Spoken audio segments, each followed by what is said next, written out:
Unstoppable kick-ass confidence. Are you ready? Welcome to the Raw and Unscripted show with Christopher Rausch, where we help you overcome your self-created crap without the self-help fluffy bullshit. Now please welcome our host, Christopher Rausch.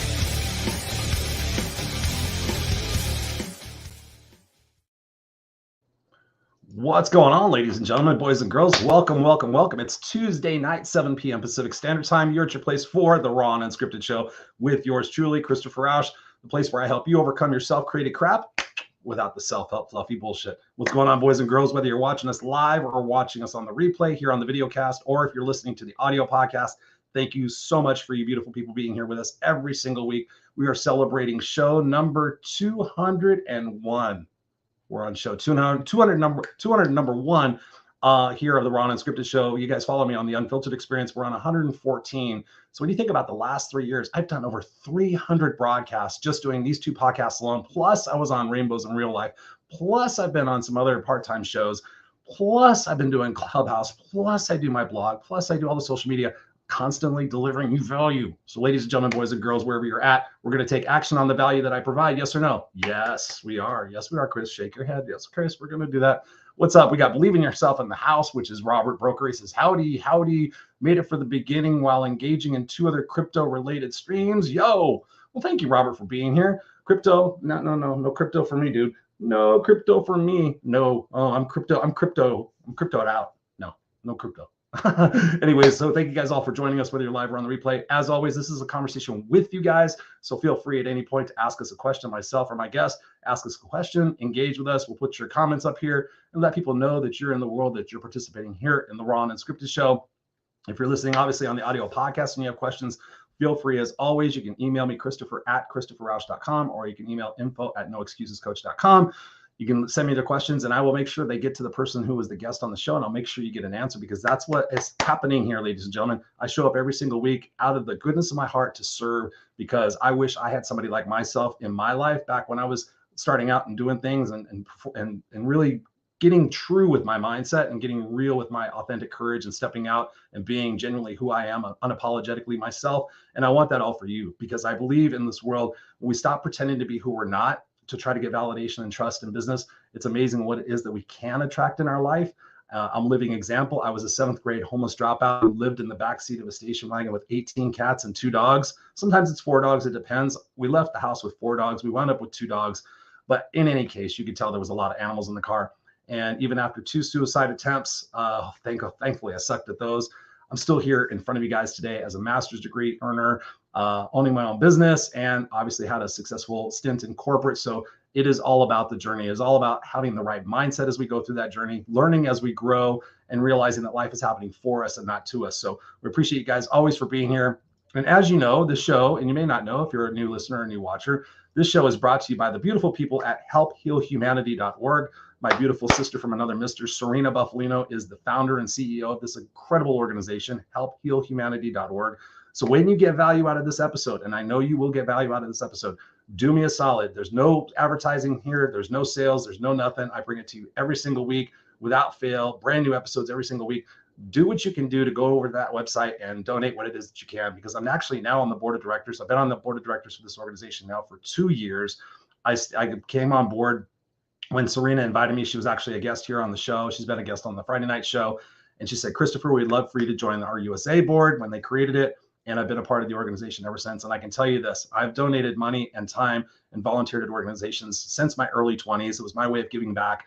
And ultimately, I've always was concerned about where my donation dollar was going. Was it really going to the effort for which I was wanting it to go to, or was it going to somebody's pocketbook and getting them their 13th house? And I can assure you with helphealhumanity.org, nobody's getting any of that money except for the initiatives that we're raising. Serena doesn't take a paycheck. Nobody on the board takes a paycheck. All of the money goes exactly to what we're raising funds for. We've built a school in the hardest hit area of Haiti. We continue to send kids to school in Haiti. We not only send kids to school in Haiti, but we also feed them 3 times a week. And quite honestly, when all the chaos and the gang violence was at its highest recently, if you guys have been watching the news, we couldn't send the kids to school because it was too dangerous. But what we did is we sent the kids home with food. So we were able to feed the families of some of these kids who are going to school, just as our way of, trying to keep faith and hope alive in a country that has actually just been absolutely decimated. And so sometimes I get people asking me like, Chris, why are you doing so much stuff for people in Haiti when there's so much stuff going on here in the United States? And to that, I say there's so much opportunity here for us to collectively find resources or to get off our own ass and to create a life for ourselves. But the people in Haiti, they're just absolutely just devastated. So what we want to do is we want to break, and we are breaking the generational curse of what's going on there so that our kids and their kids can actually have an education, have an opportunity to get into some vocational training and create a life and create a career for themselves where they could give back and create make their country stronger. And that's our whole intensive goal. So actually, as a board, we're actually talking about creating and building a vocational school there so that people can learn life skills. So whether you want to donate to the cause, whether it's $20, $100, $200, if you want to sponsor a child, whatever you do, send me a screenshot of that so I can personally thank you. And for any donation over $200, I will personally gift you an hour of my coaching time, which is well under the $200, which is well over the $200 price range. I will gift you an hour of my time. You can gift it to somebody else. And that's just my way of saying thank you for doing what you do. So any donation over $200 US will get you a 1 hour coaching session with me. You get a tax deductible donation, plus you get to help an organization that actually the money is going to where it is that we are fighting for. So whether it's a homeless situation in Canada or here in the United States, food insecurities, whatever it might be, we're raising money for. Just know in your heart that it's all going there. And that's why I let this organization support my podcast, because it's such a phenomenal place. So go check it out, helphealhumanity.org. Definitely. Appreciate you guys for honoring me on that. We got Jacqueline Rose in the house. She says, hey, how's it going, Christopher? It's going awesome, Jacqueline. Thank you so much for being here. Appreciate you. We got my kick-ass sister, Catherine Young, in the house. She says, hi, Christopher. What's going on, Catherine? Thank you for being here. Catherine and I helped last year quit smoking virtually. And Catherine, let us know how many months it is that you have quit smoking, and let us know the money you've saved as a result of quitting smoking. So thank you for being here. Appreciate you. Catherine's a recipient. She has purchased her No Excuses band. So we got our Believe on one side. So we can do this. We got Believe on one side, and then we got No Excuses on the other side. She's rocking that. And then on the other hand, we have, it says Unstoppable. Let's see. Oops. Make sure I'm doing the right one. So this one says No Excuses. And then this one on the other side says Unstoppable. So Catherine has her wristband. So I know she's rocking those out. And here she comes back. She says she has quit smoking now for 8 months and she has saved tons of money. I'm so proud of you, Catherine. She came to me and she had some questions and I helped her virtually, just out of the goodness of my heart, for her to make a change in her life. And then I've just asked her to empower herself to make a change in other people's lives. So she is doing that. So that's how we can make this world a better place. Ladies and gentlemen, it's called paying it forward. So take your gift, whatever it is that you could do, your zone of genius, go out there and do that and make the world a better place for everybody else who is in this world. So together we can make it better for our kids and our kids' kids. And we know that our legacy at the end of the day, when we pass away and we transition to the next life, we know that we fought for what was right and what was fair. And we made the world a better place for our kick-ass asses showing up. So thank you for that. Appreciate you guys. And with that, we're going to jump right into the conversation tonight. So I encourage you, as always, again, whether you're live or on the replay, whether you're on the video cast or the podcast, take some notes. Studies show you will actually implement shit you write down. So it's one thing to walk away from the conversation and be all inspired, like, oh man, that was such a great thing. And I really love what that guy said. And then what happens? Life gets in the way. And then we go back to our same old. And then we forget what it is that we're going to implement. So I encourage you guys to take notes. And as you well know, after you take notes, you take smaller notes. And what you do with these, you stick them on your monitor. So you can sit there and say, hey, listen, I was watching a podcast the other day and I took some notes. And because I really am a person who implements what it is that I learn, I'm going to put those sticky notes on my monitor and I'm going to make sure that I implement them every single day so that it becomes a part of my routine and my habit. It becomes a part of my nature to be successful and to learn as I grow. So thank you guys for being here. Yes. And Jacqueline says here, let us all rock humanity. Of course. So I've had the pleasure of meeting so many beautiful people recently. You've seen them as many guests on here on the Unfiltered, on the Unscripted show, and also the Unfiltered Experience. And tonight is no difference. Tonight we're going to be talking to a gentleman named Scott Cundill, and he's going to be talking about all things, what it is that we can captivate ourselves and captivate our audiences and our mindset and our growth. Welcome to the Raw Unscripted show. Scott, how are you doing this evening? Oh, Chris, thank you so much, mate. What a pleasure to be here, my friend. Thank you. You are most welcome. Thank you. And you're calling in from Africa. So thank you for being clear across the world. And it's 5 o'clock in the morning there and it's 7 o'clock at night. So we're nearly 24 hours separate from each other. But thank you for being here. And one of the things I really want to just jump into with you and your personality, you are a connector. We've been connected by Sally Anderson. We also know Mario. We know a lot of same people in the networks of who it is that's actually kicking ass and taking names. What got you started in that? Have you always been that type of a connector person throughout your life, Scott? Or is this something that you stumbled upon as you were growing in your own career and in your own success? Yeah, Chris, I've always been a natural connector. I've always had that kind of outgoing personality, but I want people to listening to this not to think that's the only way to be a connector. Is you have to be naturally born into it. It's one of the things like playing a guitar. You know, you can be naturally good at playing guitar, but to get really, really, really good at it, you've got to practice and do it. So yes, I was always naturally good at connecting with people, but in no way should anybody listening to this go, well, you have to be natural. You can be an introvert and still be a connector. And that's one of the key messages I want to get across today, because at the end of the day, for me, building my business was about connecting with people. That was the key thing. So business is about relationships. It's about building the right relationships with people. And if you can do that, you know, let me ask you this, Chris, how many strings has your guitar got? Both of those have six each, but I have a 12 string over there. 6 strings. That's all, 6 strings. And look at the music that you can play with 6 strings. Now, just imagine the music you can play with 6 of the right people in your life. You don't have to be an extrovert to get those 6 strings humming, man. You've just got to be able to go out and find those 6 strings. But at the same time, if one of those strings is a bit out of tune, it can cause more friction and ruin everything. So there's a lot of analogies we can take from this. But it's a long answer to your question, Chris. But the answer is yes. I've just always loved bringing amazing people together, including the people that you met as well. You know, people like Sally Anderson. You know, we already chatted about Karen, Lisa, people you've had on your show. Yes, thank you. So talk to me about, you know, what were your early experiences with relationships? Were your parents good examples of relationships? When you look back on your life, who were some of the key people in your life that taught you about the importance of having really strong, authentic relationships?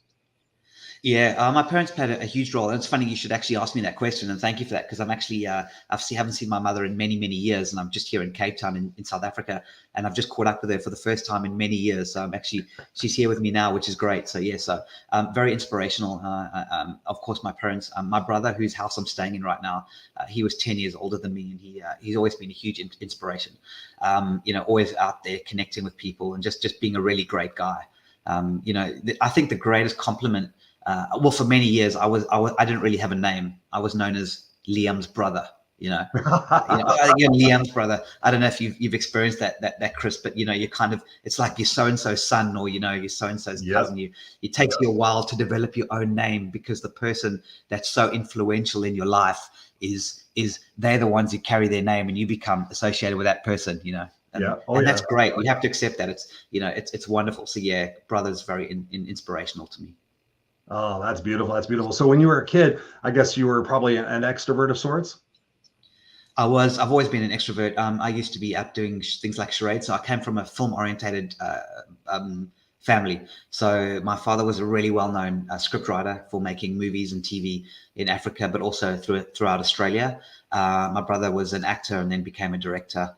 And has directed. So, I mean, I came from that film industry. We were hanging out with actors and film people. So we'd always be playing charades. We would always be out there, you know, I would always be doing something with a personality. But once again, Crystal, I really want to reiterate, you know, I grew up in a family that was very extroverted, but you don't have to be, you know, extroverted to be a great connector.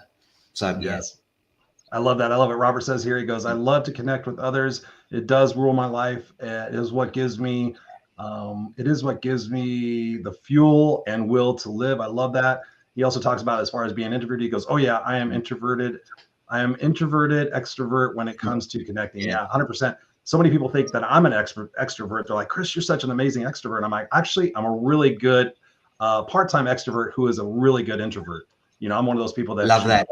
I can go camping for 10 days and not talk to anybody. And I have some friends of mine that even can't go to the gym by themselves. So I'm like, okay, that's kind of interesting. But I think ultimately we just learn to harness who we genuinely are. And I think one of the most important lessons that I've learned in my life is not to pretend to be somebody that I'm not in order to get somebody's validation and acceptance. Talk to us about that. Have you ever had any situation in your life where you caught yourself being somebody who you weren't in order to get people to like and validate you? Yeah, it still happens quite a lot. I mean, you probably noticed it when you're a guest on a podcast. I mean, or just like we are now, it's very difficult. You know, you've got your microphone, you're speaking to someone. It's almost like, okay, I need to, you know, get across a particular persona. And what I loved about you, Chris, and congratulations for your 201 podcast, by the way. That's an epic achievement. I mean, that's amazing. I mean, I love the way that you immediately were like straight and authentic with the crypto guy. So you asked me for an example. I mean, an example for me might have been like if the guy with the crypto said, you popped on with that message earlier and said, oh, I'm so-and-so and I'm interested in crypto, and you said, crypto's not for me. No, I don't like crypto. You were so open and immediately about that. You were so straightforward, where I probably would have been a bit less authentic and I would have gone, oh, that's really great, and just immediately gone for that kind of default. Yeah, that's really nice. So immediately, Chris, you've already taught me something and brought me back into my authentic self. So yeah, thank you for that. So there's a typical example right there. I think you have to, as a human being, you have to constantly reevaluate yourself and look at yourself and say, am I actually being true to myself? So often we compliment each other just for the sake of complimenting them. Do you really, really mean that compliment? Right. You so much in everyday life, but if you're going to be a great connector, then to be perfectly honest, the good people are going to see through your lack of authenticity. They will very, very quickly. And you need to just be authentic. And you can be the most introverted, shy person, and you can still be loved by so many people. You just got to be that shy person. If you're shy, be shy. That's fantastic. Yes. Yeah, own that shit. That's what I tell people. I mean, for the longest time when I first got into professional speaking, I did it to be like everybody else. I thought everybody in the personal development space, you wore a suit and tie, you did your little hand thing like this, and nobody swore. And you were just like, okay, ladies and gentlemen, today we're going to talk about mindset and da-da-da. And I found myself pretty early on in my career as a professional speaker being disgusted with myself because I'm not like those other people. I'm not a suit and tie guy. I'm a rocker. I'm a biker. I'm a smart ass. I love to tell bad jokes. I love to swear. I love to have a good time. But at the end of the day, I have a heart of gold that wants to see people, realize their true potential. And I wanted it always to do it my way. But everybody I talked to about being truly authentic to who I am said it was a bad idea. Like, Chris, nobody's going to be able to take a professional speaker who swears. Nobody's going to, take a professional speaker who doesn't wear a suit and tie seriously. It was all these things. And so I was wrapped up in my mind of who I had to be in order to get the sale or to get the validation or to get whatever it is that I wanted to get across. And then ultimately in 2013, I came off the stage of a multi-speaker event and I just found myself disgusted. We were all wearing the suit and ties. And I started finding out that a lot of people in the personal development space only do it for the money and they actually don't do it to help people. And so I started getting really disgusted with the fact I'm associated with these people, yet I'm doing it because I can help people. Oh yeah, plus I can get paid for it. Wow, what a bonus. Talk to us about that. Talk to us about how we should, inspire people to really rock who they are at their true authentic core, because there's so many other people out there that will connect and resonate with them. Yeah. Well, this is okay. Well, I'm going to give you an example, right? So it was quite a long time ago. It's almost 20 years ago now, and email was still quite new. And I followed a bunch. I was in Australia, and I was in. I spent high school, university in Australia, and then I just come back to South Africa for a little while, and I just started a business. I was 21 years old, and I was just kind of didn't really know what to do. And I was following a whole bunch of people in the US talking about email marketing and this kind of marketing, and digital marketing was before even Facebook. And I had this little email list, and somehow somebody in America got onto my email list. And in that email, I wrote my first kind of captivating one-liner. I just didn't even, without even realizing it, we're going to go into the captivating one-liner in detail, but it was one line. And whatever it was I was doing, I just wrote, and I used the words, referral is the highest form of flattery. In other words, if somebody refers you and introduces you, it's the highest form of flattery that you can get as a business owner. It really is. And what ended up happening was that person on the other end of the email liked that one line so much, they flew me to Miami to present in front of 1,000 people at the Marketing Sherpa's email marketing conference. And I actually flew out to. Wow. So you talk about being authentic. You can, as long as you're just authentic. I didn't even try to sell. I just wrote that line, and they loved it so much. It was so unique, and it stood out so much that one line landed me that speaking gig at age, in my early 20s. How crazy was that? So you just always remember that one line can change your life. Like, as long as you're authentic, somebody will pick up something. Like I picked up the crypto, your response to the crypto thing earlier. That's what happens, Chris. People respond to things that you don't realize that they're responding to. And so that can only come from authenticity. If it's too scripted, right, and it's too fake, then it just becomes, you lose that a lot of that essence will be lost. Mm-hmm. Yeah, what you're talking about, Scott, is that connection factor. Like, what makes this person somebody that I want to know more about? What is this person and I have in alignment? And so many times people are looking for what there's different. I found that so many people are gravitating towards me because I'm just being real and honest. Like, Chris, you're so this and you're so this, and they list off all these compliments and accomplishments. But I'm like, at the end of the day, I just write back to them like, I'm just me being me. And that's what I want for you. I want everybody just to be naturally who they are. And at the end of the day, if people can stop pretending to be who they're not in order to get that sales and that validation and that significance and that quote unquote success, if we can get people doing it for the right reasons and the right ways, the peace and the harmony in this planet will dramatically improve and increase. And I know for me that once I shed all that stuff, and I wasn't worried about the success. I wasn't seeing things as a means to an end. I was just seeing things as an opportunity, as an experience. Yes, sure, I left a lot of business on the table. I left a lot of money on the table. I mean, I even got the opportunity. Are you familiar with Les Brown? No. Great motivational speaker. Okay, so there's a great motivational speaker here in the States. I mean, he's worldwide, but his name's Les Brown. And so when I was homeless, somebody gave me these cassette tapes, and these cassette tapes were from a guy named Tony Robbins. And I was like, what band is this? And they said, no, this is personal development. I said, I have no idea what this is. I was 16 years old. I was a seventh grade homeless dropout. I was living in a trashy motel. And this guy kind of saw something in me. And he says, well, you need to listen to these tapes. Well, Tony Robbins, obviously we know who he is. And so another one of those gentlemen that I actually went to the library to check out tapes at 16 years old because I became addicted to this thing called personal development was this gentleman, Les Brown. Oops, my associate producer, my cat just knocked something over. It's okay because we're raw and unscripted. So I got this opportunity to meet the great Les Brown in Los Angeles. I got a opportunity to attend his speaking workshop for 3 days. And in that process, there was probably about 25 other speakers, and I was the only guy who looked like me. Everybody else was there in a suit and tie. Everybody else was kissing, Les Brown's ass, and I was just being normal. I just knew the guy was a normal dude like the rest of us. And ultimately, on the third day, he pulled me out into the lobby of the Sheraton Gateway Hotel, and he says, "Christopher," he goes, "you're an amazing speaker. You're captivating. Your story's spot on. You're all, I mean, compliment after compliment. This guy standing in front of me, who I used to admire on the cassette tapes and everything else, is standing in front of me saying he could put me on stages, but he couldn't do this. And he was looking at me as the way I look now, pretty much. And I was like, he's like, "Chris, just put the suit and tie back on and we can put you on stages." And I sat there and I looked at him, and I remember this vividly, Scott. I knew I had to stay true to who I was. I'd already made that leap to say, okay, I'm not going to be a suit and tie speaker anymore. I'm just going to be Chris. And at that point, the Raw and Unscripted really hadn't come out yet. I was the no excuses coach, definitely. And left all that money on the table. And afterwards, I thought, was that the stupid mistake? But then in talking to so many other people during my journey ever since, it was never a mistake, because from that point forward, I've connected with so many people authentically, and I've changed so many people's lives, and I've had so many amazing experiences just being Chris that I would never, suggest to anybody else to be anything different. Talk to us about some of your heroes. Have you ever met any of your heroes? And if you did, what was that initial impression like compared to what your expectation was?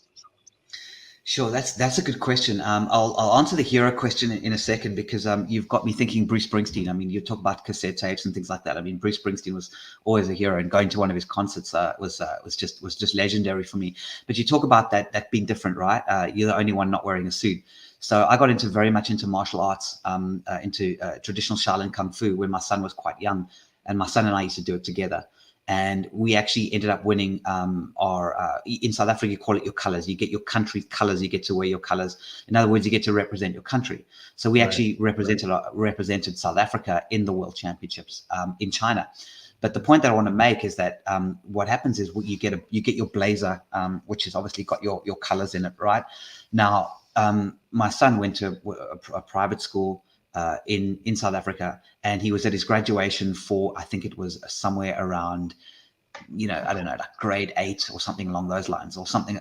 No, it wasn't. It was grade 7. I remember, because he just graduated from primary school then, right? And the whole hall is filled with parents and filled with kids, and all the kids are sitting in the front, and it's hundreds of them, maybe a couple hundred of them, and they're all wearing the same color blazers, right? They're all wearing exactly the same color. Right. Now, what we told was we said to them, listen, he's now won his Protea colors, which is the South African colors. It's the green and gold. He could wear it. So he got called up on stage in front of everybody to go and get his blazer. So he could put his blazer on him, and now he's got his green and gold blazer, and he went and he sat down. Now, all the parents, everybody's sitting on the top like this, because it's like an amphitheater, and all the kids are sitting on their chairs at the bottom, and every kid is wearing the same thing except one. And that was Cameron wearing his blazer. So he completely stood out across everything. That was a proud moment for me, because it's that ability to stand out. So I wanted to just resonate with that story, Chris, that you mentioned, that ability to stand out, the ability to, to do different, to be different. And being different can be very, very subtle. But going back to the hero thing, for me, it was when Bruce Springsteen came to South Africa, and I never got to meet him personally. But man, I love that guy. I used to listen to his stuff all the time. I don't know if you're a Springsteen fan there, Chris. Oh yeah, but I was. Yeah. Yeah, his older stuff. I mean, just talking about the blue collar situations in life, and and having that mindset of being unstoppable and going through the dirt and the grime and everything else, and to be able to rise up and be genuinely who you are. I mean, I've always been fascinated with that stuff. Oh, exactly. But he's still doing it. Look how he's reinventing himself today. I mean, in his 60s. And he's reinventing himself, continuously reinventing himself. It's incredible. I mean, that's that. Yeah, it's just beautiful to watch. It is.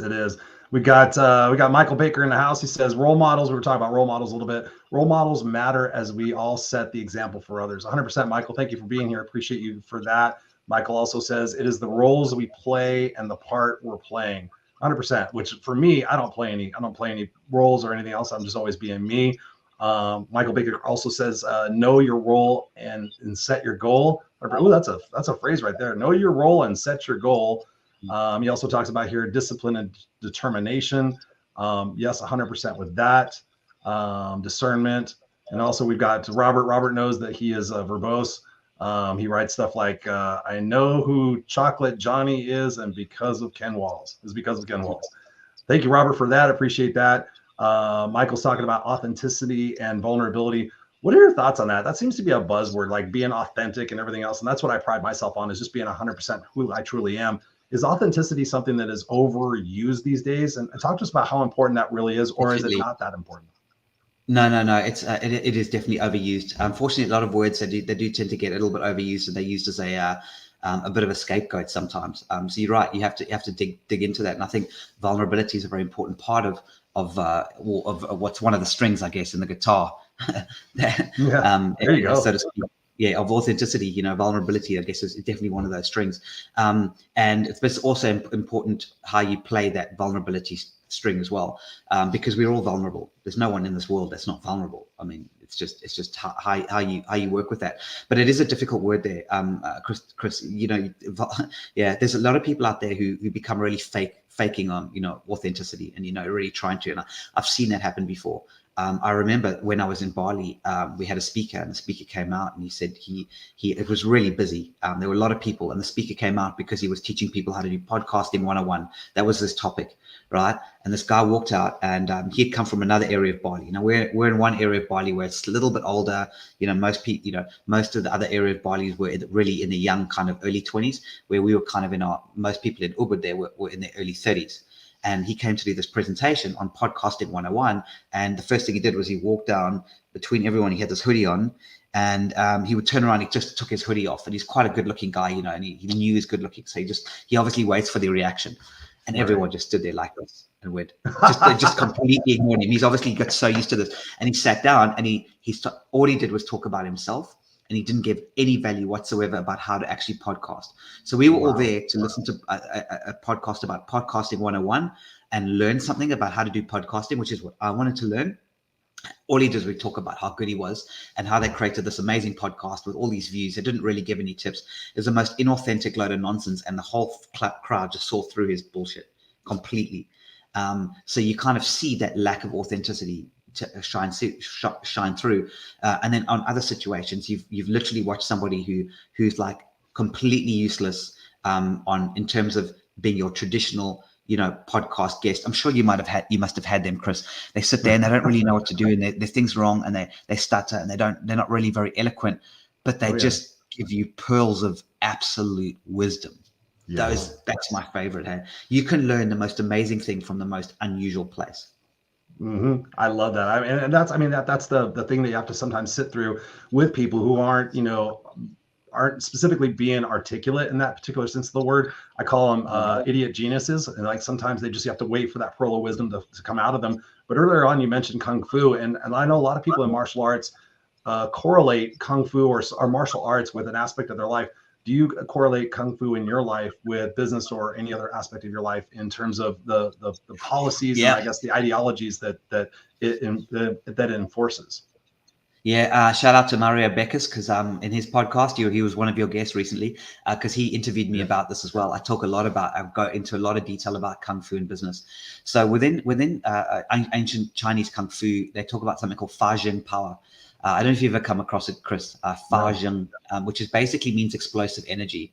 So if you remember Kill Bill and then those kind of Bruce Lee and the 1-inch punch, if you remember that, it's a kind of but Hollywoodized, but that's all very real. So it's basically, I talk a lot go into a lot of detail with Mario, but the essence of it, Chris, is that every cell in your body has to work together if you're attacked, because if you die, every cell dies. So every cell in your body has to work together. And the kind of concept of the 1-inch punch is the notion that if you use your fist and your arm to punch someone, you will never get your power. Now, this goes interestingly into the vulnerability, which goes into feminine energy, which versus how difference between feminine energy and masculine energy. Now, what happens is feminine energy is magnetic, so it's based on softness, right? It is based on softness, but you can't get fooled by thinking soft is not powerful. In order to achieve Fajing and explosive energy, which is that 1-inch punch, whereas your whole body's working together. So if I'm using my hand like this and I try to punch, I'm only ever going to, so if I'm typical masculine power and I'm tensing, right, and my whole arm, you can hit pretty hard. And I don't want any of those MMA guys to hit me. Thanks very much. I had an MMA guy on my Friday night show, and I was like, we were talking about that. I'm like, no thanks. No, they can hit hard. I mean, don't get me wrong, you can hit hard. The thing is with Fajing power, when you learn to use your entire body, and your whole body goes together. So when you heal, you're not even using your arm. It creates this inner vibration like water. So when you drop a pebble in water and it ripples out, that's what you're doing. You're creating those ripples of energy. So you can get a massive amount of energy. In fact, you don't even need an inch. You just need a small amount. So you're creating this huge amount of energy. Chris, that all comes from softness. It's all soft power. That's the irony. People don't realize the grandmasters. I mean, anyone can learn to break 1 or 2 boards with their hand, right? But to break 6, 8 boards, that requires inside energy. That comes from softness.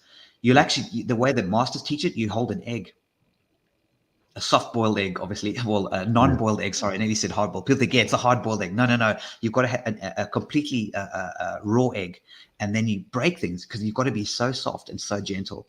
So, Chris, people don't understand this. In order to get great power and truly reach that Fajing stage where you can create this extraordinary energy, you have to come from softness. You have to come from gentleness.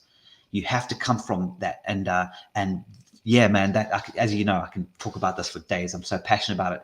So absolutely, Chris, the same thing with your relationships. You've got to treat your relationships with vulnerability. You've got to treat them with softness, and you've got to treat them really, really carefully. Because if you want to generate that great energy and build up, it's like water falling down a waterfall. 1 drop of water at the top of a waterfall has absolutely very little potential energy.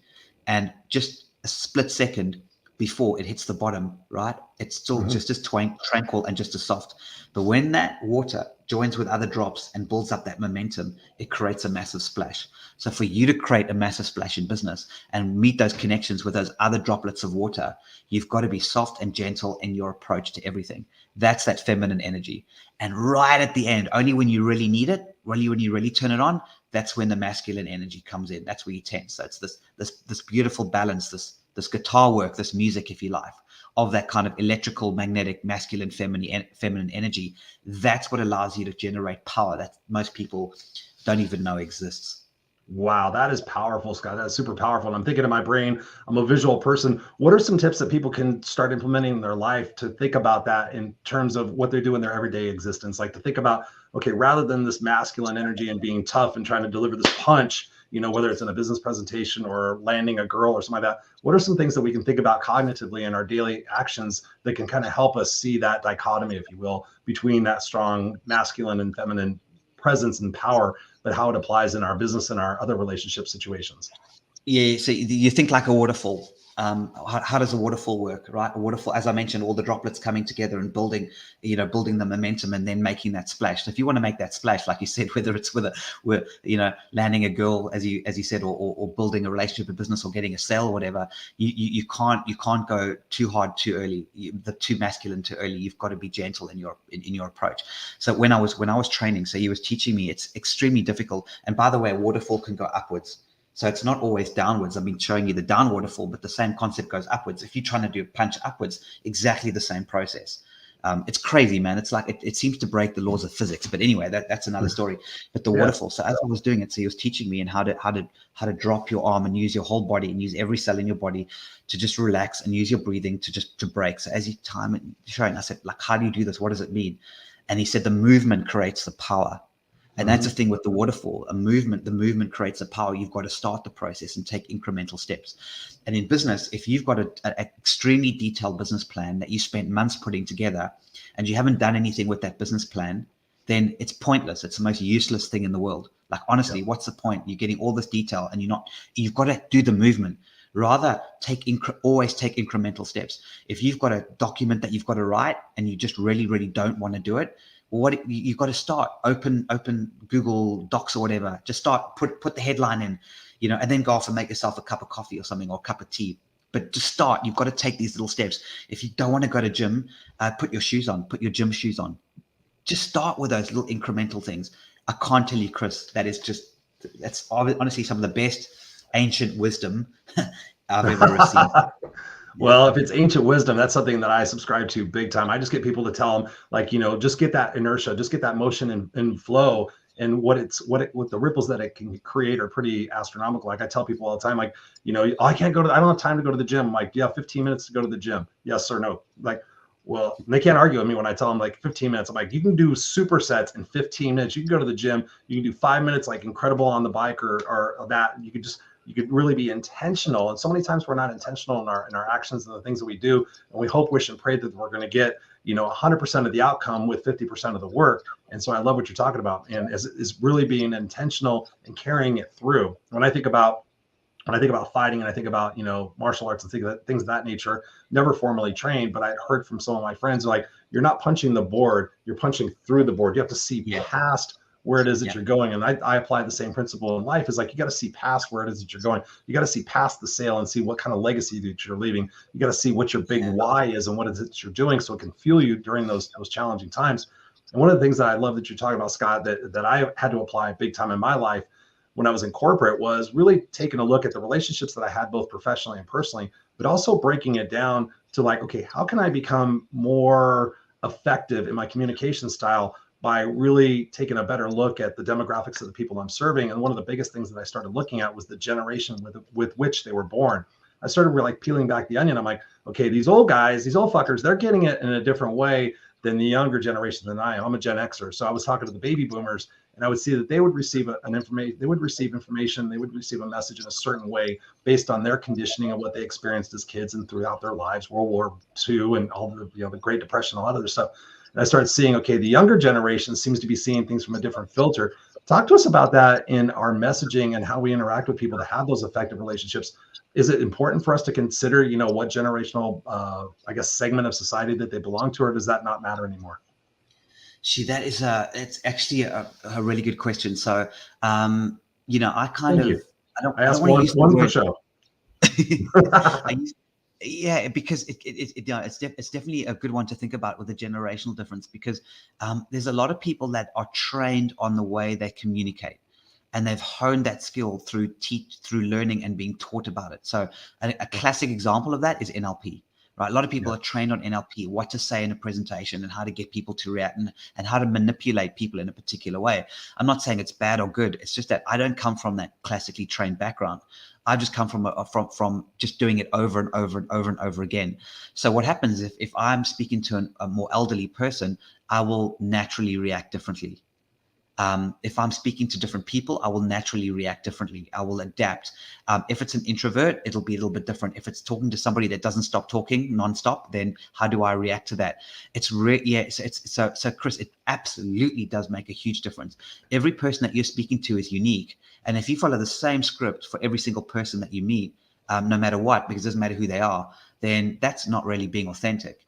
You're going to react to people differently, and the cultures, and you start to naturally mirror them. So mirroring someone is not just a technique. It's something you do naturally.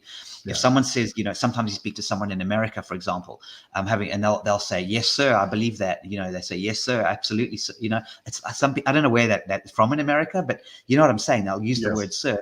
I'll naturally call them sir back. Not call them sir, but I'll say, yes, sir, totally. Little things like that. Chris, you have to adapt. Every single thing is different. That's why your podcast is raw and unscripted. So everyone is completely different and unique. So yes, every single encounter you have is going to be completely unique. Yes, I love that you brought that up, because so many times we don't think about that. We think about, this is the way I am and this is my message, and if they don't get it, it's their fault. But the thing that I found in my life was basically doing what my mother didn't. My mother was not very successful in her corporate life and her friendships and her relationships. So when my sister asked me way later on in life, she goes, how come you didn't turn out like mom? I answered her simply, I said, because I chose not to. And I chose to really invest myself in what it takes to have successful relationships. And I could sit here and tell you today, Scott, that the reason why I'm still sitting here in front of you today and I'm so successful is because I took that time and that consideration to think about my audience before I opened my mouth, and think about the intentionality of what it is that I really want from that particular relationship, and how I can better yet serve that relationship rather than get what I need from it. How can I serve first and then receive later? Is that something important for us to be considering in our relationships now, especially in this world now where it seems like everybody's doing the same thing, has the same message and everything else? How important is it for us to really consider how it is that we deliver our message and what our true intention is with that message? Yeah, well, the classic line for you there is whoever asks the most questions wins. You've got to be the question asker and not always the question answerer when you have a chat to someone. I mean, I can easily do 12 to 15 meetings in a day, Zoom meetings from around the world. So I'm constantly meeting people all the time. Every single one is completely different. I'm always adapting. Sure, you have little trigger things and you use little, there's a few things that are going to be similar. But yeah, without a doubt. Yeah. And I think the thing that really resonated with me was when I read Stephen Covey's book, 7 Habits of Highly Effective People. And in there, one of the messages was seek first to understand, then to be understood. Yeah. And that was the first time I'd ever been given that type of a different juxtaposition, I guess, because so oftentimes as kids, especially I think about the conditioning process that we go through as kids, from 0 to 5, that's when we really become the people that we're going to become. And a lot of what happens is we have to convince people. We have to convince adults to let us do things. We have to convince teachers to why we didn't do something. We're convincing. We're constantly getting people to understand us. When I saw this in Stephen's book and went, seek first to understand, then to be understood, I'm like, And I immediately started, I'm one of those people that takes action on things that I learn. So I said, okay, for the next 2 weeks, I'm not going to worry about what I'm doing. I'm going to worry about what other people are doing and take a genuine interest in them. And Scott, I have to tell you, the perception of me changed dramatically in those 2 weeks in my corporate environment. People were like, what's going on with Chris? He's not fighting, and he's talking and he's listening. That's probably one of the most powerful relationship tools that I ever learned was seeking first to understand and then to be understood. Talk to us about that in your journey. Do you find that's equally applicable in your success? Always. So whenever I do a meeting, the people freak out because like your classic sales training is you need a certain amount of time. So if let's say you've got a 30-minute call with someone, right? If you do a presentation and you've got a certain presentation, that presentation is going to be 20 minutes long that you need to go through. Then you have 10 minutes of kind of small talk and then 20 minutes of presentation. And you need to get that 20 minutes of presentation in. Chris, I'll tell you now that 90% of the meetings I have are 97% just talking, getting to know each other. Like just chatting to get to know each other.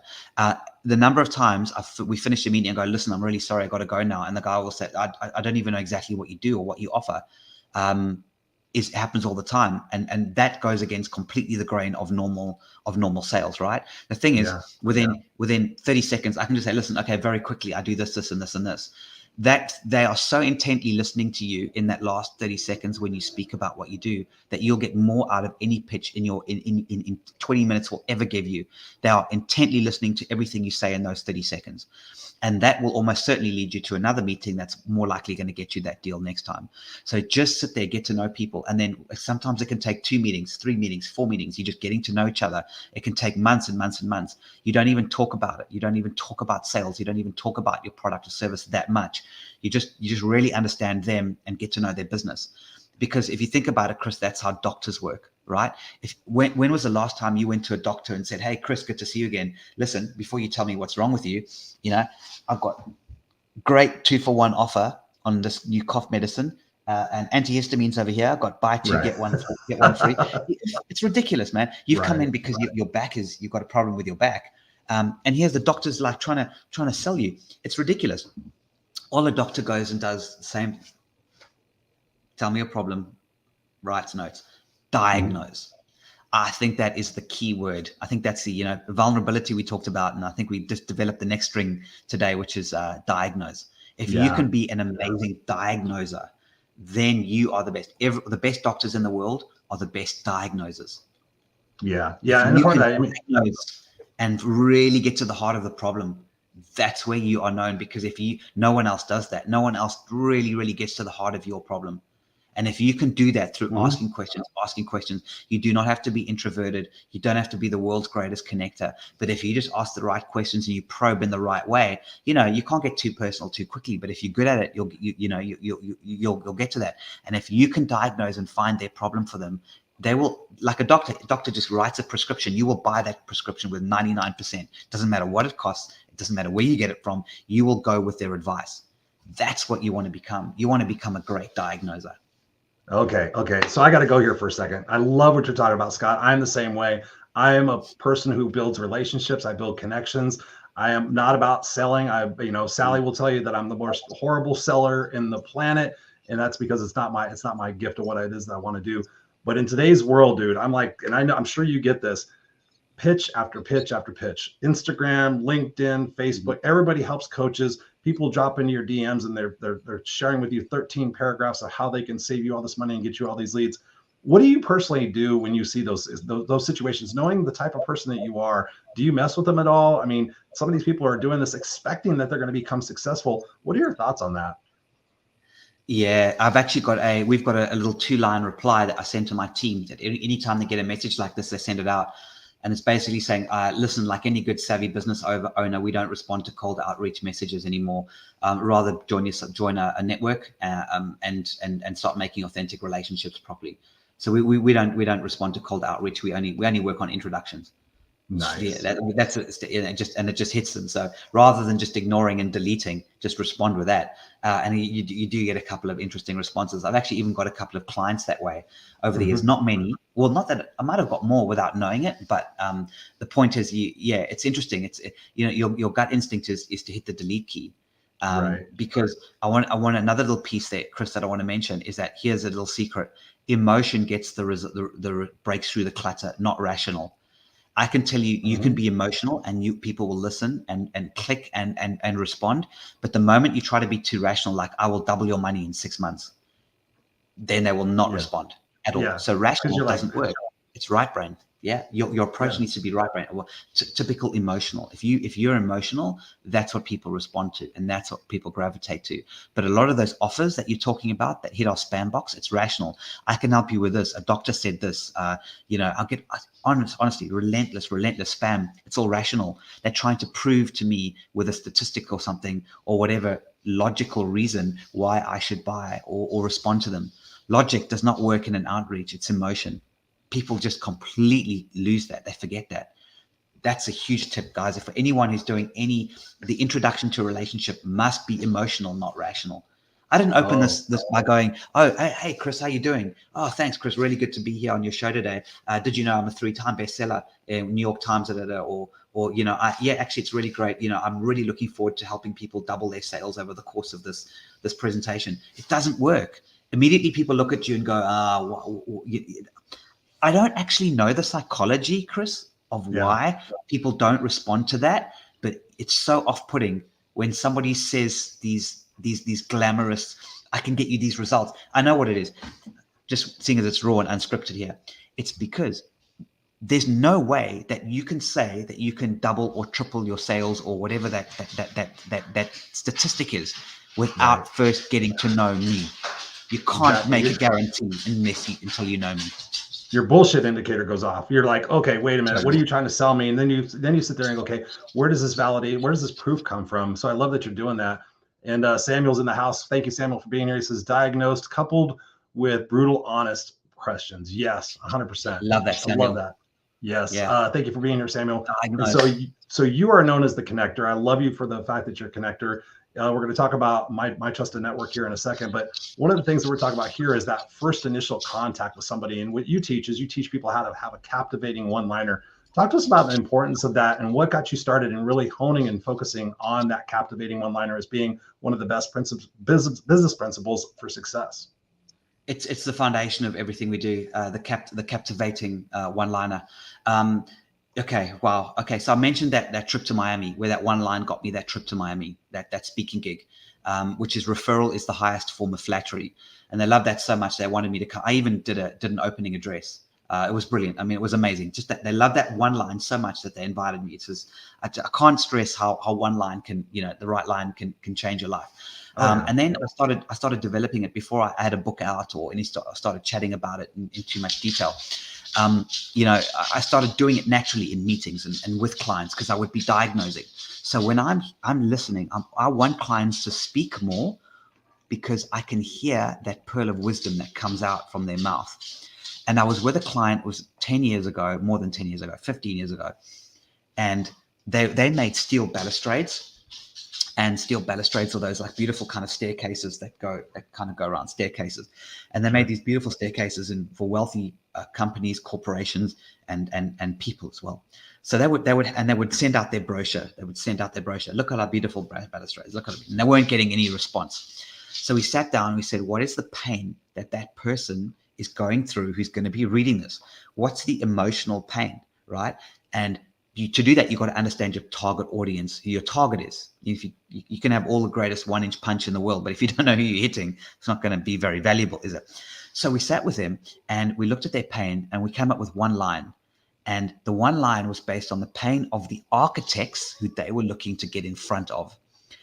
And the pain of the architects was all about safety because there had been children that could climb under balustrades that hadn't been made properly and they were falling downstairs and elderly people were slipping and whatever, right? Wow. So there was a safety issue going on. So we created a captivating one-liner called Saving Lives, One Balustrade at a Time.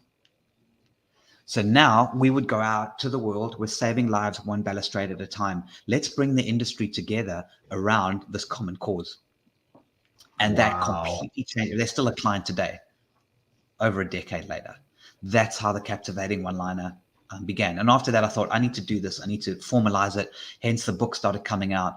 And I started using many, many examples. And that's what it came down to, Chris, because at the end of the day, people don't like to hear this. But when you meet somebody on LinkedIn for the first time, or you just connected for the first time, they don't care about your product or service.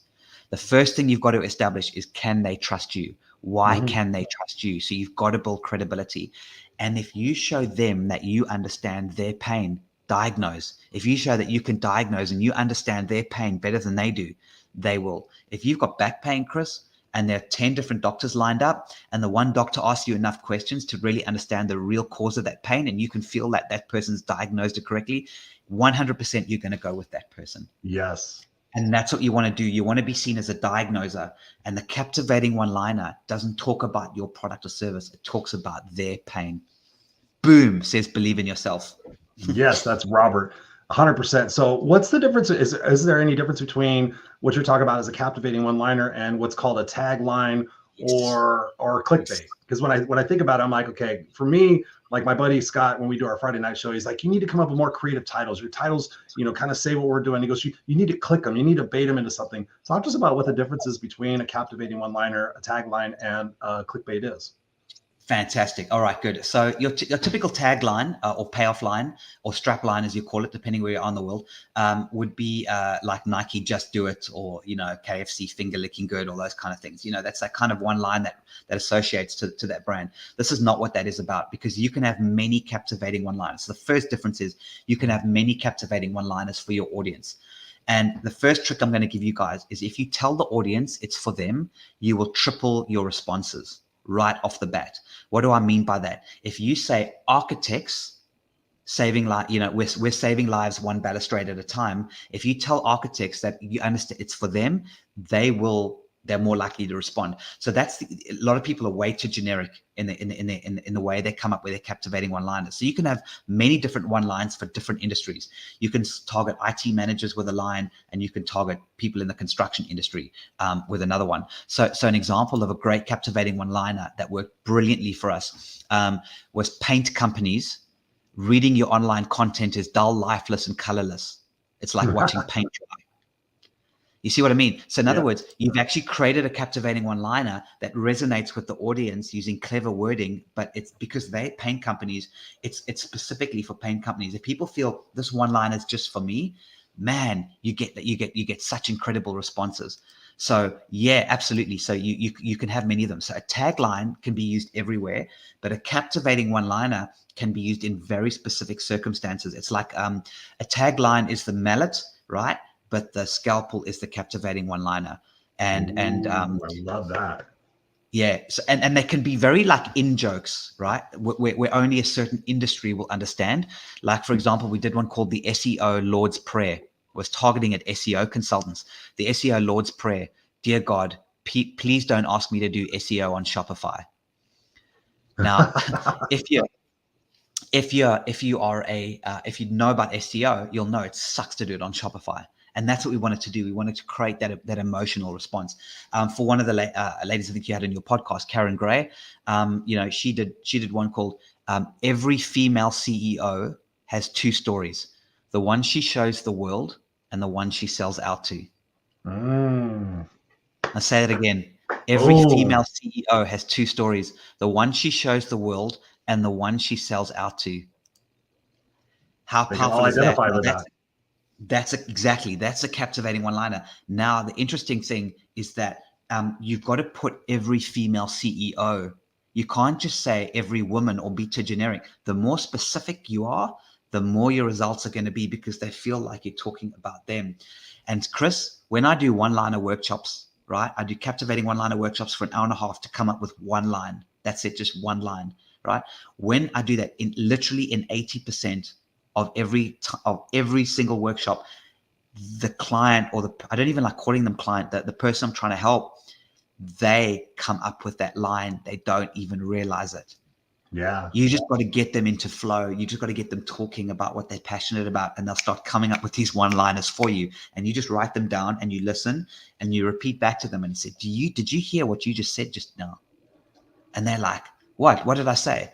And you would say something like, man, what a brilliant line. Spies are sneaking around your company. So here's another example. Procurement alarm. Spies are sneaking around your company.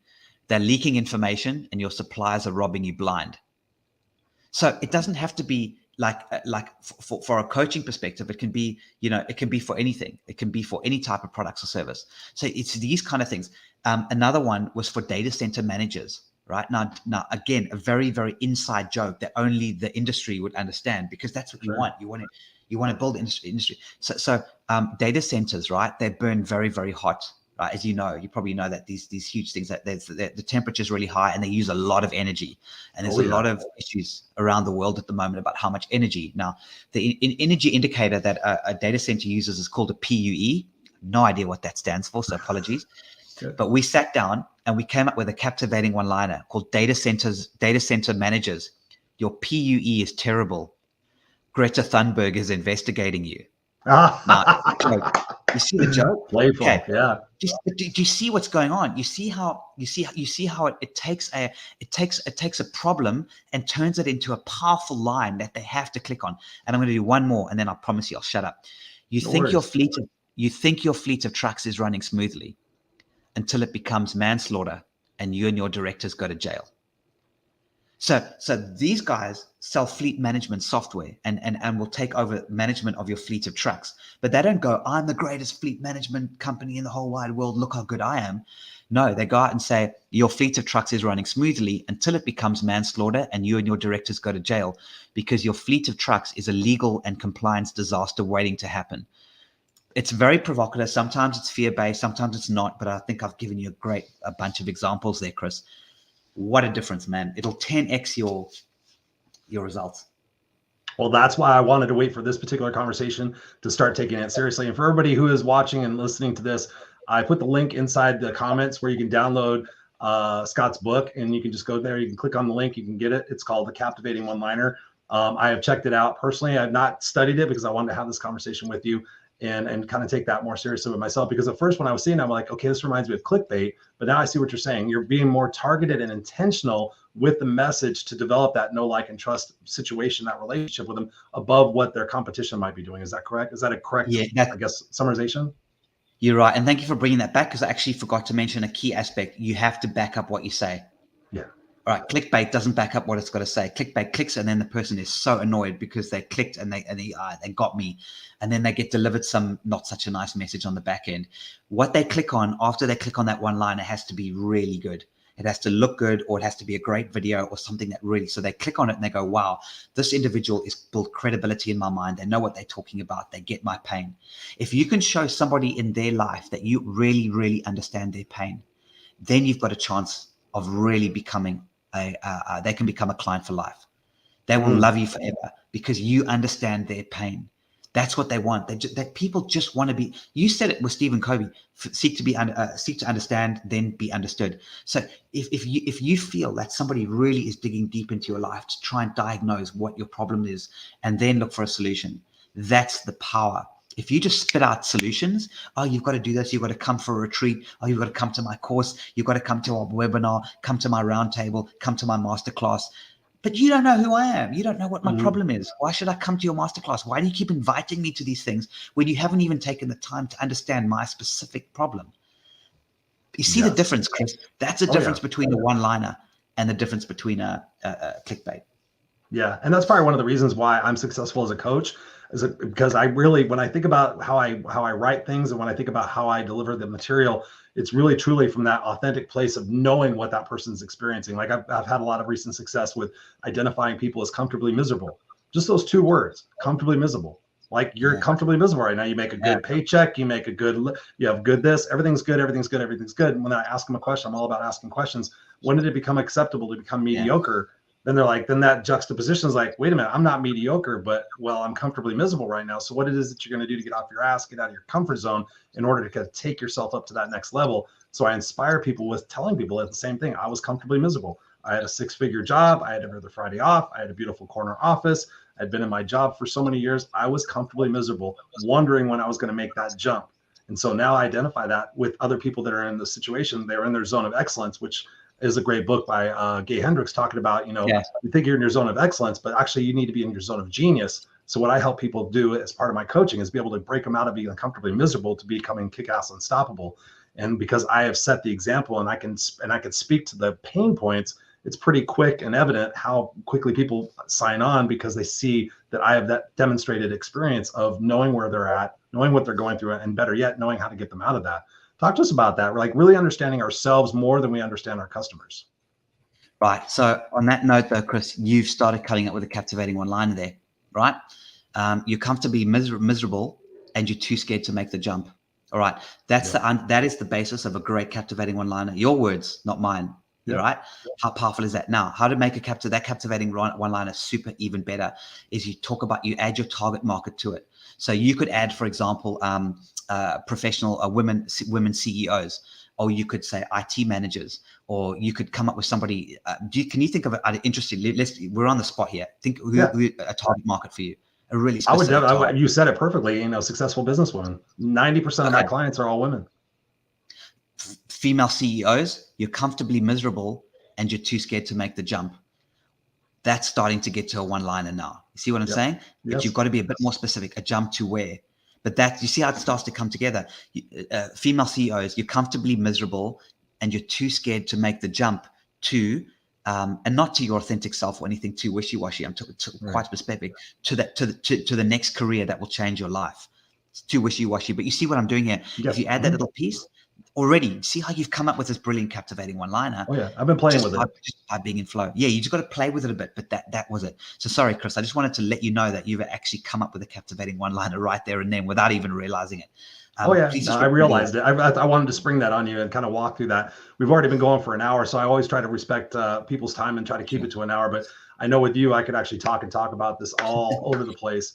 We got Natalie in the house. She says, "Unstoppable." Thank you, Natalie, for being here. It's somebody else I help and I guide and I mentor.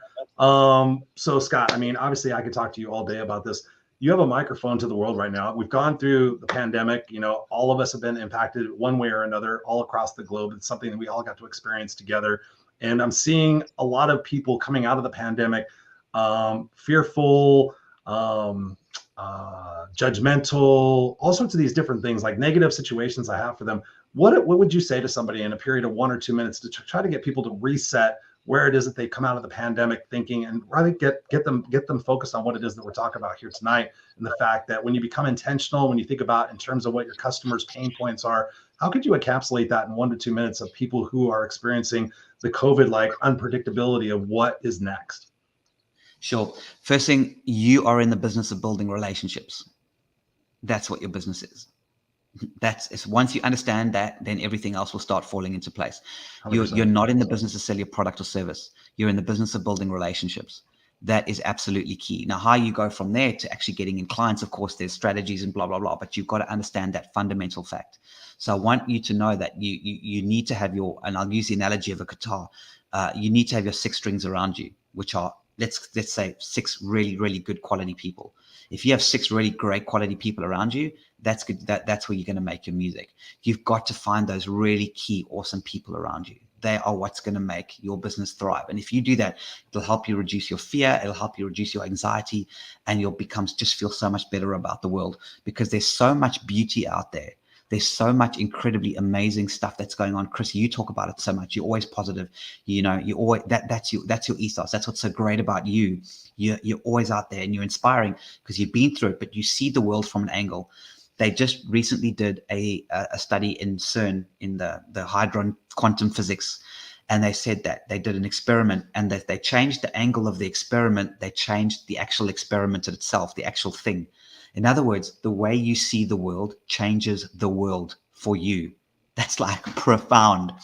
So you have to change the angle of your world. Get your 6 strings around you. Get those really good people.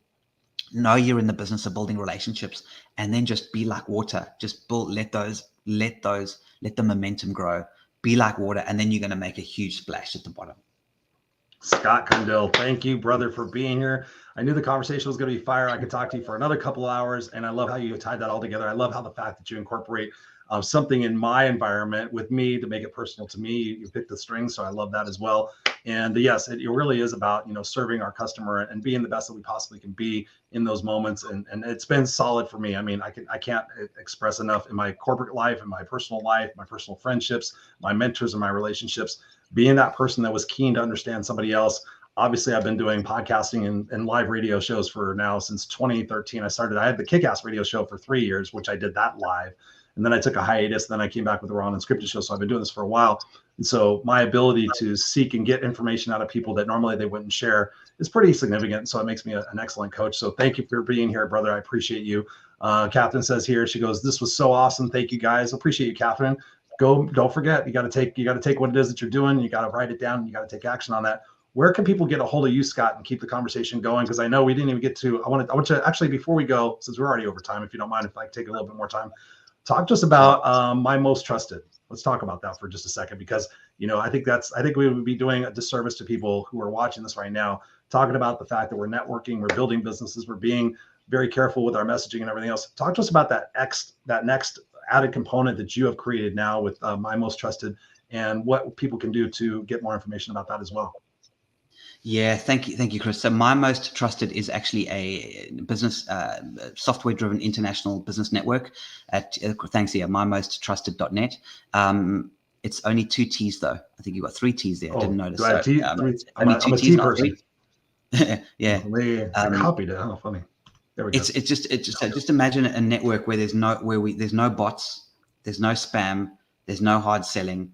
And we actually work with other business networks as well. So we take business networking groups around the world and we work with them to support them and then connect them all together into a giant network. But we get rid of all the spam, fake profile, automated bot nonsense. And we've just created a community where you're one handshake away from somebody. So everybody is a real human being. And to meet somebody, all you need to do is meet the person that knows them and they will introduce you. So that's our goal, to create this authentic network.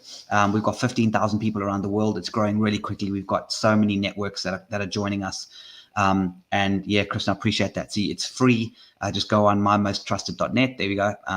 And just install it. It's a little Chrome plugin, that little software that sits on Chrome. It sits on top of LinkedIn. And you can just immediately start meeting some amazing people and start connecting with some real humans that can open a lot of doors for you. And get that one meeting that can change your life. Scott, I appreciate you so much for sharing that. And people can get a hold of you where? Where's the best spot for them to get a hold of you at? mymosttrusted.net and scottcundill.com, Cundill. So scottcundill.com. But yeah, mymosttrusted.net. That's the best place. There it is. Thank you. Awesome, Scott. I'm going to place you backstage for a moment, man. Brother, I appreciate you so much for coming to me live, 5 a.m. over there from Africa. I appreciate you. Don't go anywhere. I'm going to place you backstage so I can still talk to you for just a moment. I'm just going to end out the show. Okay. Sure. Awesome, brother. Thank you. So there you have it, ladies and gentlemen, boys and girls. We went a little bit over time. Sorry about that. I try to keep you guys to an hour or less. Appreciate that. Catholic comes in here and says, Coach, I have 2.5 pages of notes taking action. Yes, that's what I'm talking about. Thank you, Catherine. That's what it's about, ladies and gentlemen. When you sit there and you show up to these things and you take serious interest in what it is that you can gain from the conversation, no matter if it's a conversation you're witnessing in person, whether you're watching a podcast, whether you're watching a video, whether you're watching a movie, I'm constantly thinking, what's one message I could take from this? And I could stick it on my computer monitor and over the next couple of weeks, really put that into play. And I'll even give an example. One of the things you guys talk about, you hear me talk about intention. So I put this down for myself. Am I being intentional? Like when you think about it, what it is that you're doing, am I being intentional in the words that I'm writing? Am I being intentional with the post I'm creating? Am I being intentional with the conversation am I having? Am I being intentional with the moments that I'm experiencing? And so I put that in front of me and I sit there and I think about that as I'm going throughout my day. Am I being intentional with this interview? Am I being intentional with what I'm going to do next?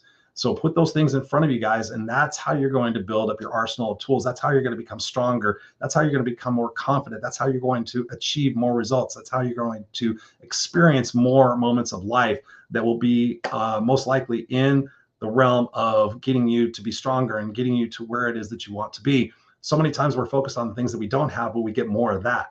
Right? You guys have heard me talk about the reticular activation system. If I tell you to look around your room right now and tell me everything that's blue, you're going to go blue, blue, blue, blue, blue, blue, blue, blue, blue. And if I say, okay, tell me what was red, you're going to be saying, what the fuck, Chris? You told me to look for what's blue. The same thing happens in your life. When you sit there and you look at the intentionality of what it is that you're going to experience, what you want to experience, you sit there and you see, like we were talking about before with martial arts, you don't just hit the object, you're hitting through the object. You're seeing through the conversation. You're seeing what's going to be happening next. And you put those things into play. And then ultimately they start to manifest because you're focused on those. So again, if you're focused on, who's going to do me wrong and what relationship am I going to screw up next and what mistake am I going to make next? Guess what? You're going to do it. You're going to find it. You're going to substantiate it. You're going to validate it. And guess what? You're going to be miserable. And you're going to constantly hope, wish, and pray that someday, and there's no someday on a calendar, ladies and gentlemen, someday something's going to come along and it's going to change what it is that you're doing. And I love what Scott said, towards the end here. Dr. Wayne Dyer said something that was profound in my life. Many quotes by Dr. Wayne Dyer, but he said, when you change the way you look at things, the things you look at change. Again, when you change the way you look at things, the things you look at start to change. When you shift your perspective just a little bit, like not what is it about me? What is it about that person? What new details can I find out about this potential customer that perhaps I have been missing the mark on? And how can I parlay that into their pain point? And how can I parlay that into what solution I potentially could provide for that person, whether it's just an introduction, right? So think about things in terms of solutions. Think about things in terms of long-term compound interest, right? You just take one action today. Catherine sits there and says, I'm going to take this one action today. And then tomorrow you feel a little bit better. So you take another action. You feel a little bit better. You take another action. Compound interest over time, ladies and gentlemen, can really amount to a lot of success in your life. You just got to take that first step. You can't sit there and think about it. You can't worry about it being perfect. You take that imperfect action in your life every single day. I tell people to fail their ways to success. And they look at me like I have three eyes. They're like, Chris, I thought we weren't supposed to fail. I'm like, well, have you learned from your failures? Have you learned from your mistakes before in your life? And most people say, yes, I did. And I said, well, go make more of them, because those failures and those mistakes are negative connotations that our parents and our teachers and everybody else when we were little kids gave us the belief that a mistake was bad or a failure was bad. But realistically, it's a stepping stone to getting to where you are. And I can tell you guys, I've made a lot of quote unquote mistakes and I've had lots of failures, but guess what? I've had a shitload of success in my life. I live a pretty amazing life right now. I'm not too worried about world domination anymore at this point. I'm worried about what I can do to make this world a better place for my kid and my kids' kids. And so I wake up every single day, and before my eyes open, I say what I'm grateful for. Number one, gratitude, guys, you know me. And number two, I set the intention for what it is that I'm going to do and who I am going to be in that day. I'm going to be somebody who takes action today. I'm going to be somebody who takes a risk today. I'm going to be somebody who gets out of my comfort zone today. I'm going to be somebody who serves the greater majority of the population of the world to make it better. My intention, right? And so oftentimes we wake up and what do we do? What do we do? We pick up this little thing and we start looking at the news and we look at our calendar and we start predispositioning ourselves that shit's going to happen. It's going to be negative. It's going to suck. And then you go out through and you live that day and you validate it and you come home and you wonder why you're miserable. The reason why you're miserable is because you're focusing on the wrong things. And when you think about what it is that Scott said tonight, the intentionality of being clear in your message and really thinking about what is my purpose? What is my role? And what I want to accomplish in this world. Sure, I want to make sales and I want to buy shit. But ultimately, when you find a deeper and bigger meaning to what that is, you know, when you tie that to your legacy and you tie that to what you want to be remembered for, that becomes way more powerful than making more money and buying more shit. Because at the end of the day, I've interviewed rock stars, I've interviewed famous actors, I've interviewed millionaires, I've interviewed billionaires, both personally and on camera. And I can tell you this, the money and the fame and all that other shit is great for about 6 months. And then you start to wonder because you miss the deeper meaning of what it is that we're here to do. And you miss the deeper meaning of the experiences that we're supposed to have and the impact that we get to have, that we're blessed to have each and every day that we're alive. And now we have technology where we can actually do our own podcast. We can do videos. We can do social media posts. You guys out there, I'm arming you. Take your beautiful talents and your gifts and go share those with the world and stop worrying about all the other crap, because at the end of the day, you're not going to take any of it with you, but you will take with you the legacy and the impact that you had in this world while you were here. So focus on that when you wake up tomorrow morning. Be a better version of yourself every single day, and whatever I can do, please let me know, because I'm here to win it with you guys. Catherine says here, Christopher, you are one of my 6. When you think about your 6, you know who's got your 6. Thank you, Catherine. I appreciate that. Natalie says here, she goes, I found Chris at my lowest point. Thank you, Natalie, for being here. I appreciate you. Robert's ending out the conversation, says this AM, I'm on a mission tonight is certain. 100%, Robert. Thank you for being here. So what I want you guys to do is over the course of the next week, implement at least one thing that Scott and myself have talked about tonight. And then when you come to the show next week, put in the comments what it is that you did, or send me a private message and let me know what you're doing so I can support you, okay? And if you ever want to see a particular subject or a particular guest here on the show, as always, you guys can send me an email, christopher@christopherrausch.com. And of course, as always, you can go to noexcusescoach.com if you're new to the show to check out my YouTube and my other shows and everything else about me. But here's the thing I want you guys to do. Just go out there and live life. Wake up and experience. Be in the moments. Be intentional. Think about the legacy that you're going to live. Go out there and connect people to solutions and be an opportunity for hope for people who are challenged right now, because the world needs you. The world needs us right now. So many people are going through quiet desperation and they're feeling like nobody's there for them.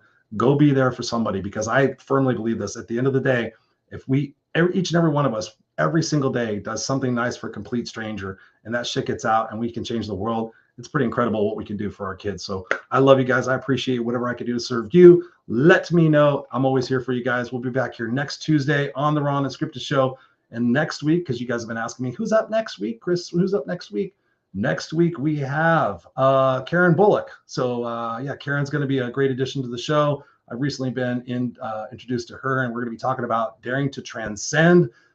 She's a leadership coach and a founder of Daring to Transcend. And she partners with women leaders to push beyond the limits of their leadership, career, and life so that they can make a bigger impact in their world and beyond. So we're going to be talking about mindset, success, and what we can do to get out of our own way next Tuesday night, 7 p.m. Pacific Standard Time. And as always, please, if you have not done it, go to iTunes, go to Spotify, and subscribe to the podcast. All you have to do is just type in Raw and Unscripted. You'll see it pop up. Hit that subscribe button. And if you dig the show, leave us a review, because now I'm all about that. I realized I wasn't asking people for reviews. So please, if you like this show, go to iTunes, leave us a review, let me know about it so I can personally thank you. All right. So go out there, be brilliant. I love you guys. This is the end of the Raw and Unscripted show for this particular week. We'll be back here next week, and go out there and stretch yourself. Okay. Love you guys.